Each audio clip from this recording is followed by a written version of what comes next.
Halo, ketemu lagi dengan saya, Pak Adi, dalam mata pelajaran Sejarah Indonesia. Sebelumnya, izinkan saya mengaturkan salam Om Swastiastu, Assalamualaikum warahmatullahi wabarakatuh, salam sejahtera untuk kita semua, Shalom, Namo Buddhaya, Rahayu, dan salam kebajikan, dan salam historia. Anak-anak semuanya, bertemu lagi dengan saya, ya, dalam lanjutan dari materi yang sudah kita pelajari pada pertemuan minggu lalu. Nah, pada pertemuan kali ini saya akan mencoba melakukan atau memberikan sebuah analisa untuk kalian terkait dengan proses terjadinya kemerdekaan Republik Indonesia, ya, terutama pada saat proklamasi kemerdekaan, di mana di dalamnya kita harus bisa mengidentifikasi dan menganalisis berbagai peristiwa-peristiwa yang terjadi di dalamnya, termasuk peran dari tokoh-tokoh yang berperan di sana, dari awal persiapan sampai dengan bagaimana menyebarluaskan kemerdekaan Indonesia ke seluruh dunia. Termasuk juga di dalamnya adalah bagaimana tentang makna dari proklamasi tersebut. Kenapa sih proklamasi itu seolah-olah menjadi sesuatu yang sangat diinginkan, diidam-idamkan, didambakan oleh seluruh bangsa, termasuk bangsa Indonesia. Nah, nanti kita akan ketahui bersama. Nah, semuanya, jadi sebagai sebuah awal dari sebelum kita melihat apa saja makna dari kemerdekaan Indonesia ini, kita sempat menyinggung pada pertemuan sebelumnya, pada video sebelumnya, bahwa Jepang yang mulai terdesak oleh gempuran-gempuran sekutu ini kemudian semakin semangat dalam bagaimana membuat gerakan-gerakan propaganda, termasuk bagaimana memberikan janji kepada Indonesia untuk diberikan kemerdekaan melalui sebuah janji yang disebut dengan janji Koiso. Janji Koiso tersebut ditindaklanjuti dengan pembentukan BPUPKI, ya. Nah, BPUPKI di sini sebenarnya memiliki peran atau kedudukan serta fungsi yang sangat penting yang perlu kita ketahui. Yang pertama, kita bisa melihat bahwa BPUPKI merupakan lembaga, walaupun bentukan Jepang, tetapi itu mewakili seluruh bangsa Indonesia. Ini juga bisa kita lihat bagaimana perbedaan-perbedaan status, perbedaan posisi, perbedaan wilayah, dan lain sebagainya di seluruh Indonesia itu kemudian diwakili dalam BPUPKI. Yang kedua, BPUPKI ini merupakan badan yang disebut-sebut sebagai badan pembentuk negara. Ya, tanpa diawali oleh BPUPKI yang sempat memberikan peran, yaitu bagaimana membentuk dasar negara, menyusun dasar negara yang kita kenal sekarang dengan nama Pancasila. Ini merupakan sebuah awal dari proses pembentukan sebuah negara yang nanti kita kenal dengan nama Indonesia. Yang ketiga, menurut teori hukum, badan ini mempunyai wewenang meletakkan dasar negara, itu sebagai pokok kaidah negara yang fundamental. Jadi kita di sini bisa melihat bagaimana peran dari BPUPKI. Karena apa? Karena hanya bangsa yang berani mengambil nasibnya sendiri akan dapat berdiri dengan kuatnya. Di sini juga kita bisa melihat bagaimana peran dari BPUPKI. Ya. Nah, sekarang kita telah merdeka. Tidak ada satu ikatan lagi yang mengikat tanah air kita. Negara kita, negara merdeka. Negara Republik Indonesia, merdeka kekal abadi. Tuhan memberkati kemerdekaan kita itu. Itu adalah salah satu kutipan dari para founding fathers kita. Nah, semuanya, kita tahu ya bahwa teks proklamasi yang disusun oleh beberapa tokoh di rumah Laksamana Maeda pada tanggal 16 Agustus malam atau 17 Agustus dini hari ini tidak disusun oleh satu orang saja. Ya, jadi teks ini disusun oleh beberapa tokoh. Nanti ini makanya kemudian saya akan tugaskan kalian untuk bagaimana bisa mengidentifikasi serta menganalisis dari peran tokoh-tokoh tersebut. Jadi seperti ini teksnya ya, beri di atas ini. Proklamasi. Kami bangsa Indonesia dengan ini menyatakan kemerdekaan Indonesia. Hal-hal yang mengenai pemindahan kekuasaan dan lain-lain diselenggarakan dengan cara seksama dan dalam tempo yang sesingkat-singkatnya. Jakarta, hari 17 bulan 8 sebenarnya ya, tahun 05, atau dibaca Jakarta 17 Agustus 1945, atas nama bangsa Indonesia Soekarno-Hatta. Nah, sebenarnya yang diminta untuk menandatangani adalah para tokoh-tokoh dari masing-masing daerah yang jumlahnya sekitar 8 orang. Tetapi atas usul dari Soekarni, ini kemudian cukup 2 orang saja, yaitu Soekarno dan Hatta yang hadir pada saat di rumahnya Laksamana Maeda untuk efisiensi waktu yang harus segera menurut golongan muda ini. Ya, makanya Soekarno Hatta yang menandatangani atas nama bangsa Indonesia. Nah, dari teks ini kemudian ya pada tanggal 17 Agustus 1945 jam 10 pagi di Jalan Pegangsaan Timur 56 Jakarta, proklamasi dikumandangkan. Apakah hanya sesederhana itu kemerdekaan Indonesia? Tentu tidak, ya. Jadi proklamasi kemerdekaan Indonesia itu ternyata memiliki makna yang sangat penting bagi bangsa Indonesia. Apa saja maknanya? Kita akan melihat satu persatu.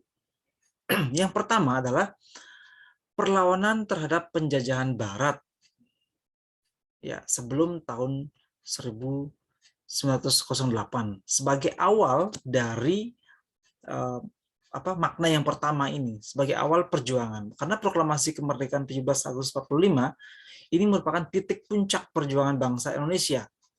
Ya, yang tahapnya itu yang diawali tadi, bahwa sebelum 1908, sebelum tonggak berdirinya Budi Utomo, ini sudah terjadi perjuangan-perjuangan yang masih bersifat kedaerahan atau yang masih bersifat etnosentris di berbagai macam daerah di Indonesia. Kemudian yang kedua adalah tahapannya, yaitu perjuangan dengan menggunakan organisasi. Jadi 1908 diawali tonggaknya dari berdirinya Budi Utomo, makanya 20 Mei 1908 itu diperingati sebagai Hari Kebangkitan Nasional. Karena itulah awal dari kebangkitan kekuatan-kekuatan nasional melalui organisasi-organisasi yang bersifat kooperatif. Yang ketiga adalah tahapannya, yaitu perjuangan dengan melahirkan rasa nasionalisme. Tadi saya singgung di bagian nomor 1 adalah diawali dari perjuangan yang bersifat etnosentrisme, kemudian melahirkan perjuangan yang bersifat etnonasionalisme, yaitu perjuangan yang masih bersifat kedaerahan, tapi juga sudah mulai mengarah pada paham kebangsaan. Dan yang terakhir adalah melahirkan rasa-rasa atau paham kebangsaan atau nasionalisme. Kemudian yang selanjutnya adalah yaitu tahap perjuangan melalui taktik kooperasi dan non-kooperasi. Ya, taktik kooperasi ini berarti mengandalkan negosiasi, organisasi, dan hal-hal yang bersifat non-fisik. Sedangkan non-kooperasi ya bersifat fisik, ya perjuangan bersenjata. Ini masih juga dilakukan dalam kondisi-kondisi tertentu.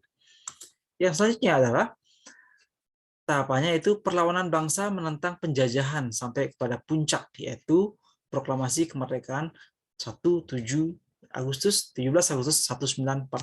Ini juga merupakan puncak dari rangkaian tahapan-tahapan perjuangan bangsa dari sebelum era 1908 sampai dengan 17 Agustus 45. Yaitu untuk makna kemerdekaan yang pertama. Kemudian untuk tahapan atau makna yang kedua, yaitu proklamasi kemerdekaan 17 Agustus 1945, ini merupakan sumber dari lahirnya Republik Indonesia yang membawa 2 akibat. Apa saja akibatnya? Yang pertama adalah lahirnya tata hukum Indonesia dan sekaligus dihapusnya tata hukum kolonial. Jadi perlu diketahui, sebelum 17 Agustus 1945, sudah ada pemerintahan yang disebut dengan pemerintahan kolonial, yaitu pemerintahan kolonial Belanda, yang secara resmi disebut dengan pemerintah Hindia Belanda, yang terbentuk pada 1816 ya, pasca dikembalikannya Indonesia ini atau Jawa dari Inggris kepada Belanda kembali. Ya, jadi mulai saat itu sudah ada pemerintahan Hindia Belanda yang kemudian tata hukumnya disebut dengan tata hukum kolonial Belanda. Kemudian untuk akibat yang kedua dari proklamasi kemerdekaan ini adalah merupakan sumber hukum bagi pembentukan NKRI. Nah, jadi sumber hukum yang ada dari yang paling tinggi yaitu Pancasila sampai dengan yang terbawah saat ini itu tidak bisa kita lakukan, tidak bisa kita tetapkan tanpa diawali oleh pembentukan NKRI. Apa tonggak dari pembentukan NKRI? Ya, proklamasi kemerdekaan ini yang kebetulan memang atas perjuangan bangsa Indonesia diproklamirkan tanggal 17 Agustus 45. Ya. Nah, kemudian yang ketiga, makna dari proklamasi kemerdekaan ini adalah bahwa proklamasi kemerdekaan 17 Agustus 45 merupakan norma pertama dari tata hukum Indonesia. Proklamasi merupakan dasar dari berlakunya norma-norma atau aturan hukum yang lain. Ya, jadi ini merupakan perwujudan secara formal dari salah satu revolusi bangsa Indonesia, baik kepada diri sendiri maupun kepada dunia internasional, bahwa bangsa Indonesia mulai saat ini telah mengambil sikap untuk menentukan nasib sendiri, yaitu mendirikan negara sendiri, termasuk tata hukum dan tata negaranya sendiri. Jadi penting untuk kita pahami bahwa bangsa Indonesia memerdekakan dirinya tanpa adanya bantuan dari negara dan bangsa yang lainnya.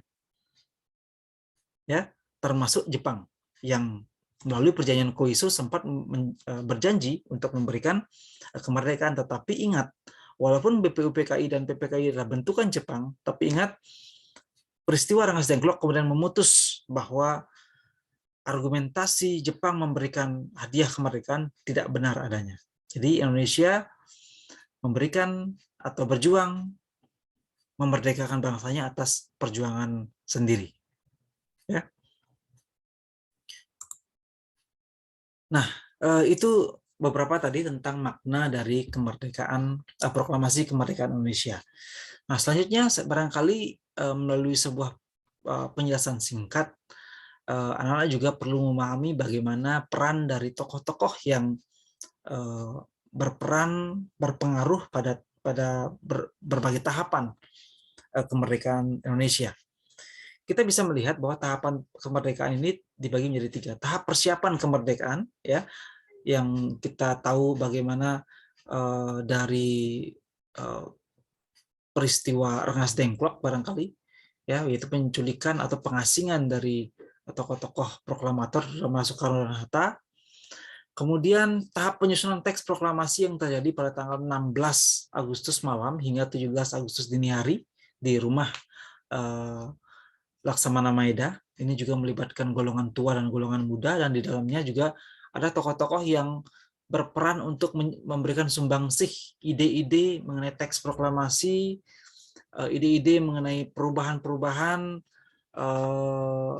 teks misalnya, dan lain sebagainya, sampai pengetikan juga itu ada dalam tahap ini, serta tahap pembacaan teks proklamasi yang dilakukan di Jalan Pengasalan Timur 56 Jakarta, yang di dalamnya juga termasuk siapa sih yang memberikan pidato awal pembukaan, siapa sih yang berperan dalam pengibaran bendera, termasuk juga lagu Indonesia Raya itu dikumandangkan itu atas ciptaan siapa, ya. Kemudian foto dan rekaman dari yang kita ketahui sampai saat ini, suara dari Soekarno itu siapa sih yang mendokumentasikan, siapa juga yang kemudian berperan menyebarluaskan berita proklamasi ini. Tentu ada cukup banyak tokoh di sana, bisa belasan sampai puluhan, 20-an barangkali, jika memang detail kalian bisa cari. Ya, saya tidak akan sebutkan di sini, tapi saya akan minta kalian dalam sebuah proses penugasan, jadi tugasnya adalah seperti ini. Silakan identifikasilah tokoh-tokoh yang terlibat beserta perannya dalam persiapan hingga pelaksanaan proklamasi kemerdekaan Indonesia. Buatlah dalam bentuk tabel maupun deskripsi. Kemudian unggah di dalam e-portfolio yang kalian buat, yang di Google Site itu, ya. Buatlah dengan mencantumkan foto tokoh yang dijelaskan. Nah, ini juga penting bagaimana kalian bisa mengidentifikasi secara mandiri dari berbagai sumber siapa saja yang berperan dalam eh, proses persiapan, proses perumusan teks proklamasi hingga pelaksanaannya pada tanggal 17 Agustus 45. Jadi silakan nanti dicantumkan, saya cukup akan melihat portofolio yang kalian buat, mudah-mudahan bisa dengan optimal dan sekreatif mungkin.